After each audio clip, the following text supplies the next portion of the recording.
Please welcome Virginia Superintendent of Public Instruction, James Lane.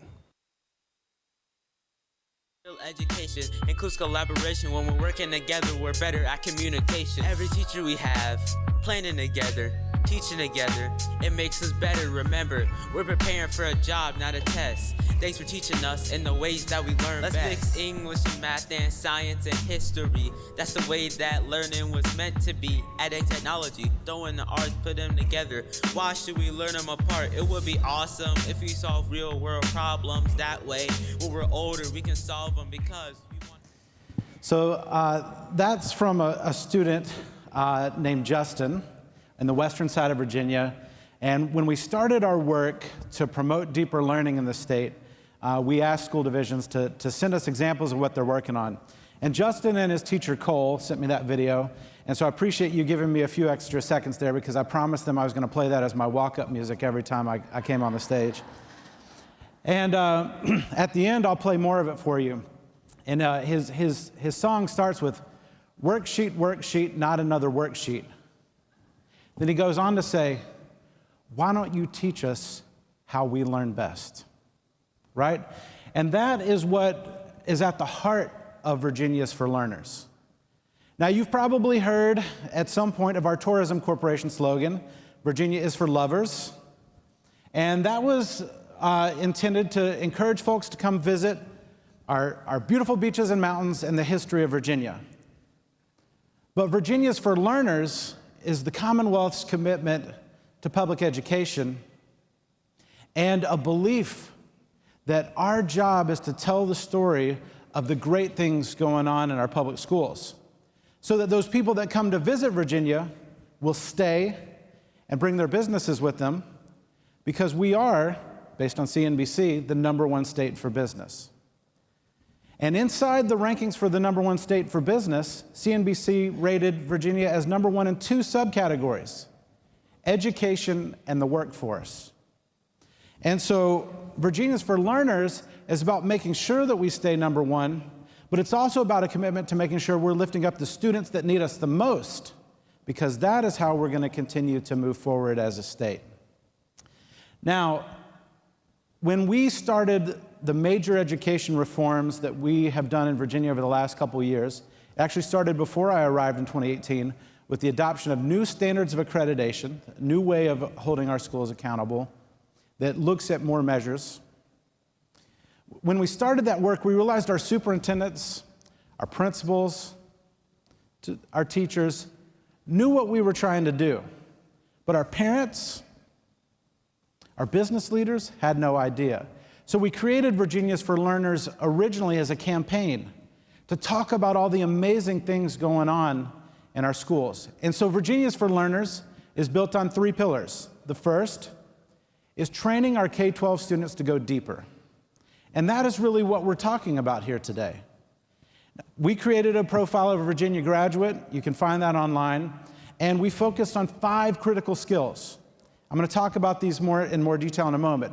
But critical thinking, creative thinking, communication, collaboration, and citizenship. I often say that the hardest part about being state superintendent is remembering those 5 things in front of a group. But what I will tell you is that when I began speaking to business leaders, when I became a superintendent 10 years ago, all of their comments focused on the basic skills that students needed. We need kids that can read better, do basic math. And that's changed over the 10 years. And now business leaders say to me, "You know what? Virginia kids are book smart." And as I often say, I will take that. But what we really need is for them to have these critical skills when they come in. And if they have these skills, we can teach students to do the work that we're doing. Next is preparing our Virginia graduates for what comes next. And I will tell you that when I was a kid, like most people of my generation, I had a job in high school. And what we find now is that many kids don't have a job in high school like many of us had. They're busy. We have so much more homework now. We have so many more clubs and activities for students. There's so much for them to do. But when I go to see the places that kids typically worked when I was a kid, I see adults working in those roles. And so we've got a responsibility to make sure we create work-based experience for students so they can experience the real world in the classroom, so that when they go to the world of work, they know how to implement those skills that we're always talking about. We've got to move beyond content to those skills and create those work-based learning experiences. Now, the third piece of what we did in Virginia's for Learners is we made student success the highest standard. We fundamentally changed the way that we hold schools accountable. We added a focus on growth and not just achievement, because as a parent of a student who's likely going to pass our standards of learning test every year, I don't care if he's going to pass that test. I want to know where he was at the beginning of the year and whether they maximized what he could do towards the end of the year. And at a minimum, I want to know that he grew a year while he was with our teachers. We also have always measured achievement gaps, and we reported them based on the federal government requirements, but we never actually in our state accountability system held our schools accountable for closing achievement gaps. So the new system now focuses on racial equity for our students. We wanted to make sure that we recognized continuous improvement for our schools and didn't label our schools as failures, because we wanted to know that every school had something to work on. And so when we wanted to share this information with parents, and we wanted to get it to every parent in every corner of Virginia, we created a video series. I'm going to show you one very short, 45 to 60-second one. And we created a character, Mary Peak. Mary Peak was one of the first African-American educators in Virginia. She started a school on what is now Hampton University. And Mary Peak is going to tell you a little bit about our work. Have you heard the news? Virginia has implemented major reforms to its public education system. These reforms are the first overhaul of Virginia's system in 20 years. They are focused on measuring what matters, driving continuous school improvement, and ensuring that every Virginia graduate is life ready. The new accreditation system emphasizes closing achievement gaps between student groups and provides a more comprehensive view of school quality. To facilitate deeper learning, beginning in pre-K, students will begin developing future-ready skills through personalized instruction. By the time a Virginia student graduates, he or she will have explored career paths and experienced work-based and service learning programs to prepare them for what's to come next after high school. Today's economy requires people to be critical thinkers, collaborators, communicators, creative thinkers, and community-minded citizens. These skills are collectively known as the 5 C's. To ensure that every Virginia student attends a school that maximizes their potential and prepares them for life beyond high school. Additional information is available on the website virginiaisforlearners.virginia.gov, or follow us on Twitter and Facebook. Now, the reason that we created these videos is because imagine the power of the work that we're doing, all of us trying to build these deeper learning experiences, these competency-based experiences, these personalized and mastery learning experiences for students. Imagine if our parents could communicate as clearly as we can on why we're doing it. And so you see we have our 5 C's graphic. Feel free to borrow that if you'd like. But we also went through each of the 5 skills areas and clearly defined what that looks like in the classroom. So for critical thinkers, as you'll see, I'm not going to read them all to you, but we want our students to be able to reason and make inferences. We want them to be able to reflect on their own thinking. As collaborators, certainly we want them to be able to work together, but we want them to value each other, the diversity and the opinions of every student in the classroom. As communicators, we want to make sure they're learning to actively listen, because they can talk plenty in class, for those of y'all that are teachers. You know I'm kidding. We want them to be creators. At the end of the day, the future economy in our world is going to be with the entrepreneurs. And we want our students to have those experiences every day in school. And so we don't have to just talk about what these skills are. We have to build them into our standards and our assessments so students have opportunities to experience this learning. And everyone typically has at least those first 4 C's. In Virginia, we added community-minded citizens. But we also focus on global citizenship. We also focus on work citizenship. So students don't just think of citizenship as character and being ready for school every day, but the type of activities that they'll need to do when they get into the workplace. So why are we doing this work? Why are we focused on this more deeper learning focused education in Virginia? Well, really, it's all about equity. And you can probably tell what generation I'm from, because Jay-Z's music was huge when I was in school. But he talks about how everyone is born with genius level talent, right? Think about if we thought about all of our children that way every day, that all of our children had some genius level talent and our job was to cultivate it, how much we would think about personalizing the experience for that student so that they could grow those talents, right? What if we thought about how if everything that we did was about maximizing their potential and not about whether they could pass a test, but actually it's about seeing how far they could go with their learning. Now, people ask me, well, what are you doing for equity? And I say, well, I can tell you some of the things we're doing, but equity is not necessarily a strategy.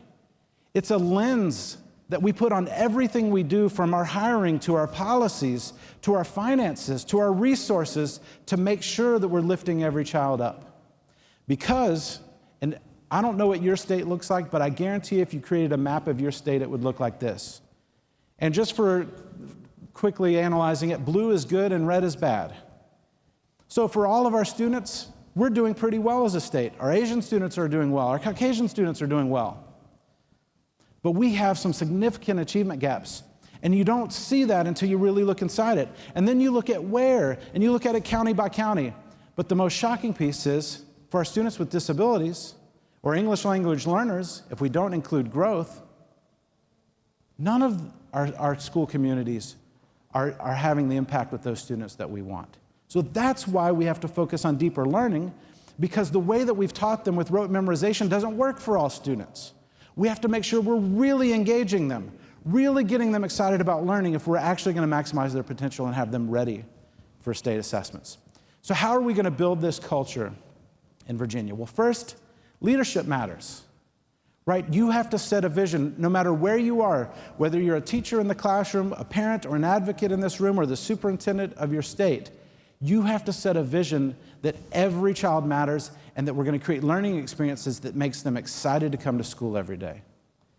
If you work at the state level like I do, we've focused on becoming what we call the Tower of Yes. If you've ever dealt with your state department, we have a tower, that's actually our building, and we're on the top floor of that huge building, tallest building in Virginia. We were referred to as the Tower of No, because every time somebody wanted to innovate and they asked us at the state level, we had a reason or a policy that was preventing it. But when I got there and the superintendent before me, I can tell you we looked at those regulations, and there's plenty of flexibility to do what we wanted to do. So we turned that Tower of No into a Tower of Yes, because we want to drive innovation in our state. One of the ways that we do that, it was grants, pilots, and flexibility. I saw some teachers here that came up to me yesterday that said they're from Code RVA. Shout out to Code RVA. We gave $50,000 grants for high school innovation. $50,000 will barely buy anything to innovate your school, but it was the permission to move forward and ask for flexibility and waivers. And so Code RVA is a new school in Virginia where it's based on 3 pillars. It's equitable, because the students in that school are a mere reflection of the nearly 15 school divisions that partner to regionalize that school. It's built with a focus, obviously, on computer science so that students have a real skill when they graduate. It was built on a focus on personalized learning so that every student had a personalized pathway through school, and every student in that school has the opportunity to graduate with a 2-year degree, and in their last couple years of high school, they work in a paid internship so that when they graduate, and they get promoted along the way, when they graduate, they have 1 or 2 years of work experience, and they can either go right into work or onto a degree. But the key, as Kirsten said, is family engagement. We have to have our parents longing for and begging for these richer and more engaging experiences if they're going to be institutionalized. You have to reach your parents and share with them why this work is so important, because when the parents are clamoring for it, it will become a part of everything that we do. We can put it in our standards, we can change our assessments, but if you want it to be there for the long haul, it has to be understood by every member of your community. And leverage the technology that's open to you. Because remember that technology is a tool, not a goal. So many times I see districts celebrating their new technology enhancements and calling it innovation. But innovation is both new and better. But so many times we think of innovation as the new thing. The other thing that I will say is don't be afraid of technology either. Because when the pencil became the new tool for the chalkboard teacher or however, slate or whatever they were doing, I can tell you that the pencil didn't change the classroom. But the pencil was the tool that allowed teachers to do something different. And so think of the technology available to you in the same way. And then lastly, you have to build capacity. If you're a district that's just taking on this deeper learning focus, it will not change overnight. It's a new paradigm, and you need to think about it differently. And like Kirsten talked about assessments, we often have to think differently about the way we evaluate folks, because we can't ask our teachers to do this more innovative type of learning and still hold them mostly accountable for test scores based on old rules. We've got to make sure that we build innovation networks. We're partnering with Advanced Learning Partners and Ted Dintersmith and others, and we built an innovation network of 26 school districts that are taking this work on first and building it to capacity. And in that first year, when we brought those first 26 school divisions in, 52 applied. And now we're going to be well over 70 interested. And we're creating what Ted loves to call innovation playlists, because you don't have to do the same thing as your neighbor next door, but you do have to think about how you can make your classrooms better. And there are many ways to go about that. But really, in closing, the big challenge I want to leave with you is to make sure you tell your own story. I work very closely with the media all the time. And the media is more likely to run a story about a fight or a late bus than all this amazing work that we're doing. But if I have 1.3 million students, then theoretically I have 2.6 million parents or guardians, which means that there are nearly 4 million people that I get to communicate with every day, which is a more powerful audience than anywhere in the media. But imagine if every educator in this nation, if every educator in your state, or even every educator in your school was telling your story, how much more powerful the work that we were doing would be. Thank you very much. I'm going to leave you with Justin. May all period want some more fun, every lesson serious. What does this have to do with the real world? How is this gonna help me in the real world? Put your hand down and keep writing. School's not supposed to be exciting. What if school was a place that was